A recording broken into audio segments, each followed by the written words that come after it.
Caligula, seated in the low afternoon light of the imperial chamber, had already decided the matter of Julius Canus before the man was permitted to speak.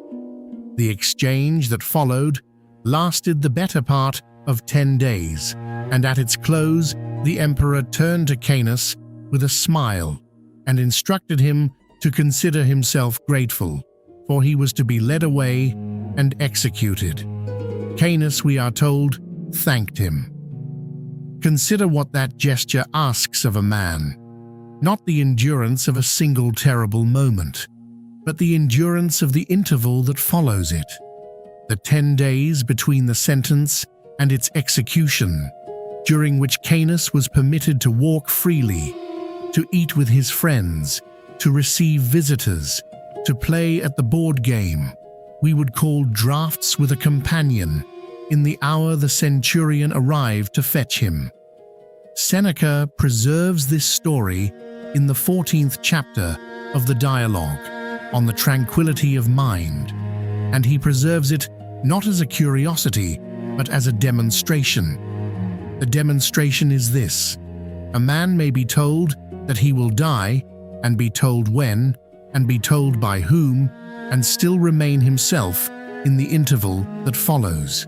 He may continue his conversation. He may finish his game. He may walk to the block as though he were walking to his bath. This is what Seneca wishes you to understand. Not that Canus was extraordinary, though he was. Not that his composure was a performance, for it was not. What Seneca wishes you to understand is that composure in the interval, the deliberate holding of oneself between the sentence and its enforcement, is the highest and quietest labor of philosophy, and that it can be practiced, and that it was practiced by a man who had every reason to abandon it and did not. Let us reflect then on what this principle contains. Seneca does not name the principle in a single phrase. He is not a systematizer in the manner of Chrysippus or Zeno. He works instead by illustration, by the offered example, by the slow accumulation of scenes in which a man is asked to bear something and either bears it or fails to bear it. But if we were to draw the principle out of the story of Canus and give it a name, we might call it composure in the interval. It is the discipline of the space between the blow that has been struck against you and the moment at which its effects will be complete. It is the refusal to spend that space in agitation, in bargaining, in the exhausting rehearsal of one's grief. It is the choice to inhabit the interval as one has inhabited every other hour of one's life, calmly, deliberately, as oneself. The Stoics held that the length of a life is not the measure of it. Seneca writes at length on this in the treatise On the Shortness of Life, and the argument is familiar enough. A long life spent in distraction is shorter in the sense that matters than a brief life lived with attention. What is less often noticed is that this argument applies with particular force to the final interval. The condemned man who spends his last week in terror has not lengthened his life by a single hour. He has merely surrendered the hours he still possesses to a future he cannot alter. The condemned man who spends his last week in his ordinary manner, playing his game, receiving his friends, thinking his thoughts, has not shortened his life either. He has simply refused to let the sentence colonize the time that remained to him. We are told by Seneca that Canus, in the 10 days that followed his condemnation, behaved incredibilius, unbelievably. He does not mean that Canus performed calmness. He means that Canus was calm, and that the calmness was so complete it strained the credulity of those who witnessed it. When the centurion came to collect him and the other prisoners appointed to die that day, Canus was in the middle of a game. He counted his pieces. He turned to his opponent and said, "Take care, after my death, that you do not falsely claim you were winning." He nodded to the centurion. He rose. He went. Seneca preserves this scene because it contains, in a form so compressed one could carry it in the pocket, the whole doctrine of the school, that the externals do not touch the interior, that the sentence of death, being an external, does not touch the interior, that a man who has trained his interior may therefore receive the sentence of death and remain in possession of himself, may complete his game, may make a joke at the board, may nod to the centurion. The doctrine is stated more abstractly in Epictetus, more monumentally in Marcus, but here, in Seneca's brief telling, it is enacted. A man walked into the interval and did not lose himself there. Now consider the man who is telling us this story. Lucius Annaeus Seneca was, at the time he wrote The Tranquility of Mind, in his late 50s, a Roman senator, a former exile, and the tutor of a young man named Nero. He had returned to Rome after 8 years on the island of Corsica, to which the Emperor Claudius had banished him in the year 41, on a charge of adultery that most historians consider fabricated. The island had been for Seneca a place of great deprivation. He complained in his letters of its wildness, its rock, its wind. He was a man of the metropolis, of the library and the bath and the dinner conversation, and Corsica offered him none of these.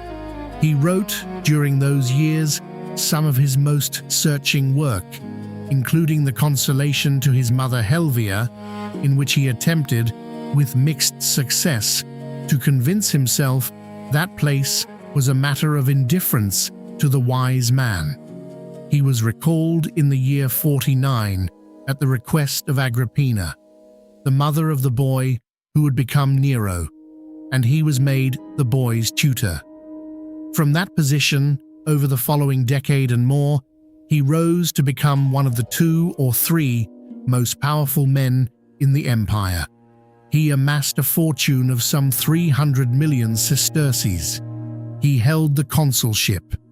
He wrote, in the intervals between his political labors, the dialogues and letters we still read.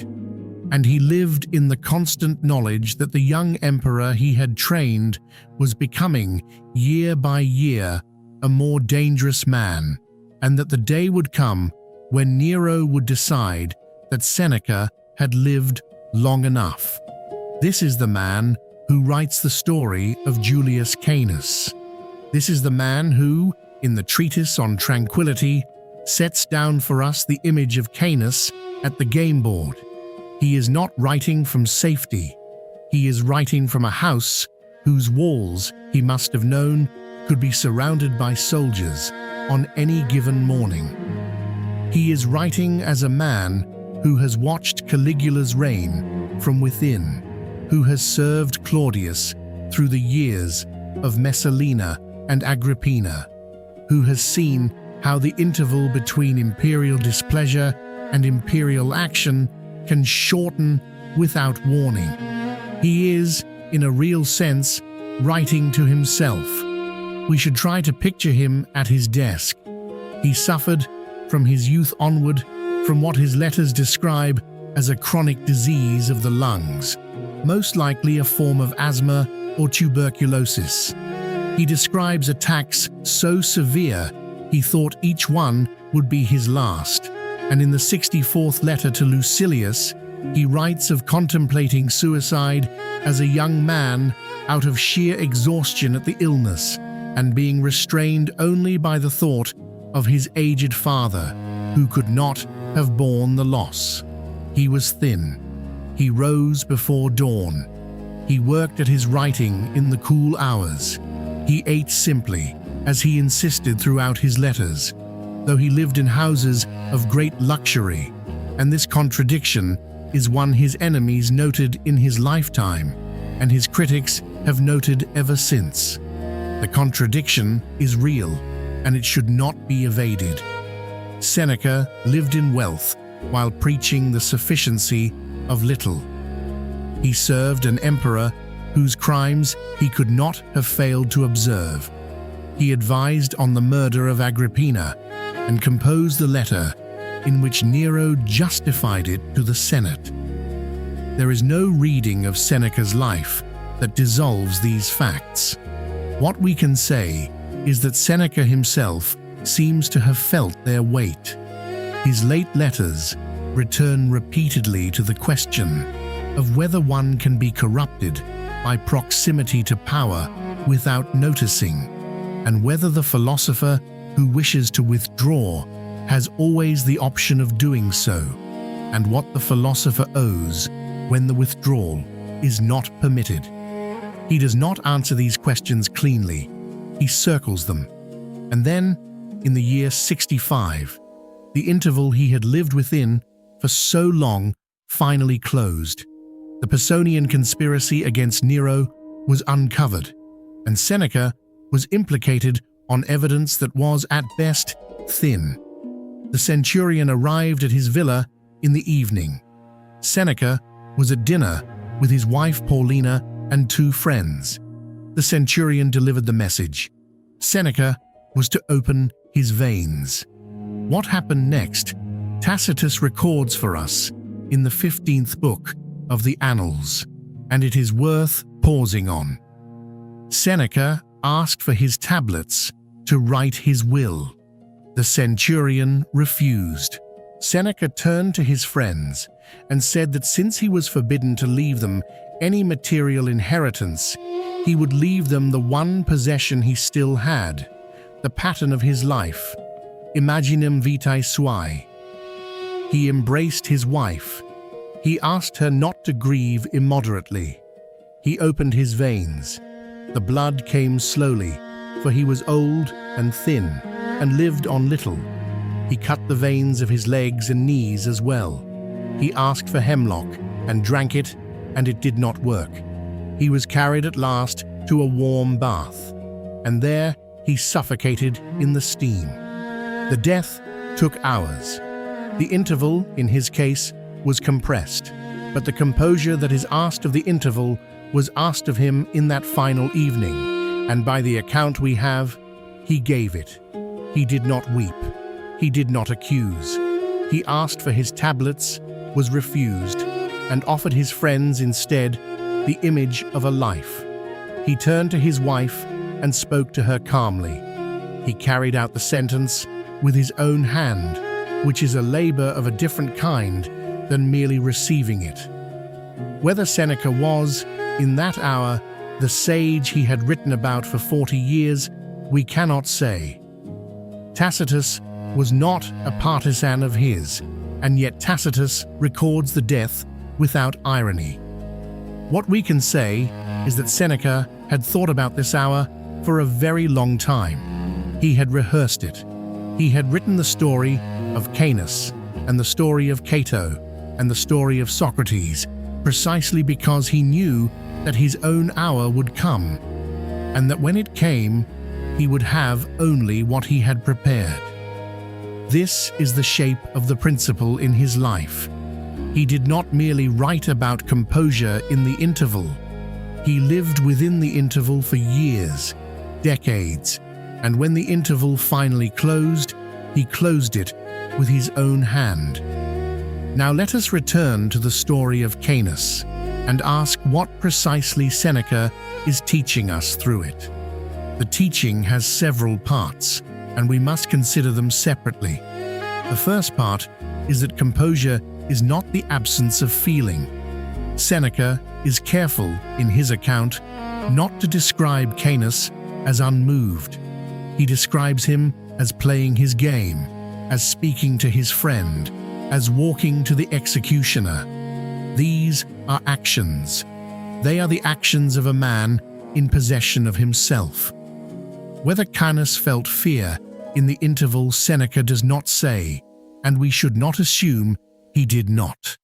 the Stoic distinction between the first movements of feeling, which arise in a man without his consent, and the assent that a man gives or withholds to those movements is central here.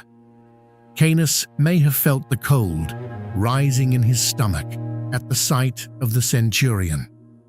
What he did not do was consent to that feeling as the thing that would direct his last hour. He gave his last hour to his game and to his companion. The feeling, if it was present, was not permitted to conduct the business of the moment. The second part of the teaching is that composure in the interval is prepared long before the interval begins. Canus did not become composed on the day of his condemnation. He was composed on that day because he had been composing himself for years. Seneca returns to this point in many places, most memorably in the 26th letter to Lucilius, where he writes, "Egregia resis mortem condiscere." It is an excellent thing to learn thoroughly how to die. The verb condiscere carries the sense of a long apprenticeship, a slow acquisition. You do not learn how to die on the afternoon you are told you will die. You learn it in the small deprivations, the missed meals, the sleepless nights, the losses of persons and positions and comforts, each of which is a small rehearsal for the greater loss. A man who has met these smaller intervals without collapsing has been building, all his life, the capacity to meet the last interval without collapsing. The third part of the teaching is that the interval belongs to you. This is perhaps the hardest of the three to hold on to. When a sentence has been passed against you, whether by an emperor or by a physician or by circumstance, it is natural to feel that the time remaining to you has been confiscated, that it is no longer your time, but the time of the sentence, borrowed hours belonging already to what will end them. Seneca insists otherwise. The sentence has determined the endpoint of your remaining hours. It has not determined the content of them. The centurion may come at the 10th day, or the 20th, or the 40th. The days between are still yours. What you do with them is still your doing. Canus played his game. He might have wept the whole 10 days. Either choice was available to him. He chose the game. The fourth part, and it is the part that Seneca most wishes to leave with his reader, is that the interval is a demonstration. It demonstrates to those who witness it what philosophy is for. Canus had a friend, we are told, who walked with him toward the execution and asked him what he was thinking. Canus answered that he had resolved to observe in the swiftest of moments whether the soul would perceive itself departing the body. He proposed, in other words, to conduct an inquiry in the moment of his death. He proposed to bring his last breath under the same attention he had brought to every other breath. Whether this is a fable or a true report, we cannot know at this distance, but Seneca preserves it because it illustrates the completion of the doctrine. The philosopher does not merely endure his death, he examines it. It is one more object of study, and he applies to it the discipline he has applied to everything else. This is what Seneca is teaching, not a technique for calming yourself in a crisis, not a method for managing fear, something older and harder, a way of holding the whole of your life, including the parts of it that follow a sentence, as still your life, still your possession, still the field on which the labor of philosophy is being carried out. Consider now what this asks of the listener. You are unlikely in the ordinary course of your days to be summoned before a Caligula and told that you have 10 days remaining. The interval, in your case, is likely to be shaped by other things: a diagnosis, a dismissal, the end of a marriage, the slow arrival of an old age you have watched approaching for years and now can no longer ignore. Each of these carries with it an interval. There is the moment at which the news is received and the moment at which its full effect is present. And between these two moments, there is a stretch of time whose length varies, but whose character is the same. It is time that has been marked. It is time you are tempted to spend in agitation, in the exhausting rehearsal of the loss that has not yet fully arrived. Seneca would have you understand that this time is not different in kind from any other time you have been given. It is still time. It is still yours. The temptation to surrender it to the news is very great, and the surrender feels almost like piety, as though to continue one's ordinary life in the shadow of the sentence would be a kind of denial. Canus, at his game, might have been accused of denial. Seneca insists he was not in denial. Canus knew, more clearly than most, what was coming. He had spoken with Caligula for 10 days. He simply refused to let the knowledge conduct the hours that remained. There is a further thing to be said, and Seneca says it obliquely rather than directly. The composure of Canus, and by extension the composure Seneca hopes for himself, was not solitary. Canus was playing his game with a companion. He spoke to his friend as he walked to the execution. The interval, in his case, was populated by the persons who mattered to him, and his composure took the form of remaining present to them. He did not withdraw into himself and endure the interval as a private ordeal. He continued to be a man among men, joking at the board, conversing on the road, present until the end to those who were present to him. This is worth holding on to. The Stoic image of the sage is often drawn as though he were alone on a mountain, mastering his passions in silence. Seneca's Canus is not on a mountain. He is at a table. He has friends. He plays a game. His composure is not the composure of the hermit, but the composure of the citizen who remains, in his last hour, a citizen, remains present at the shared table, remains capable of the small courtesies that constitute the daily life of persons who care for one another. When the centurion comes, Canus's last act is not a private meditation.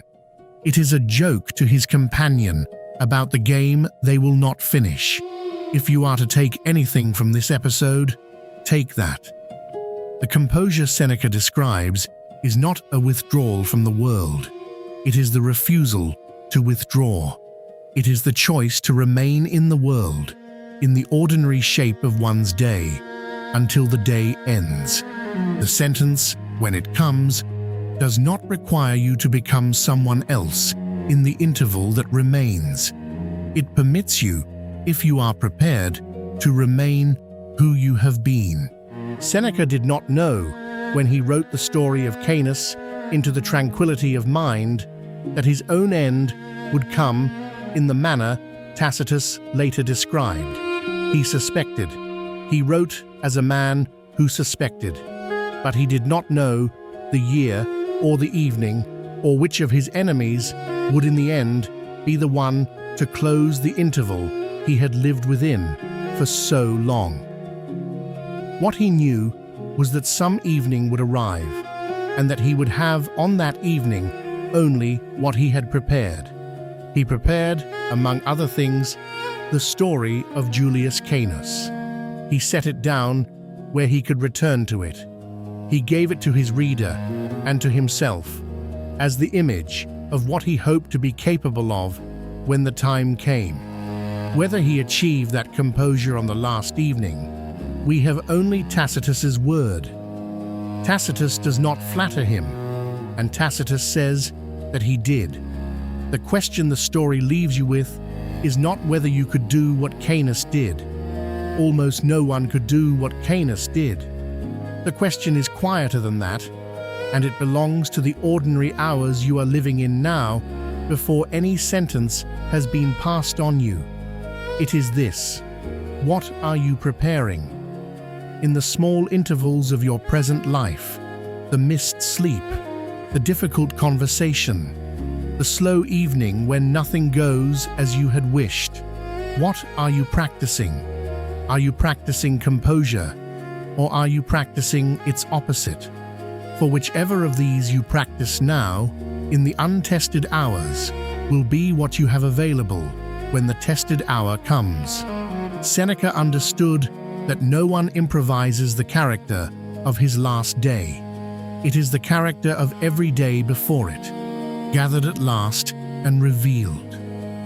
Canus, when the centurion arrived, was in the middle of a game. Consider what game you would be in the middle of, and consider whether you would be capable of finishing it.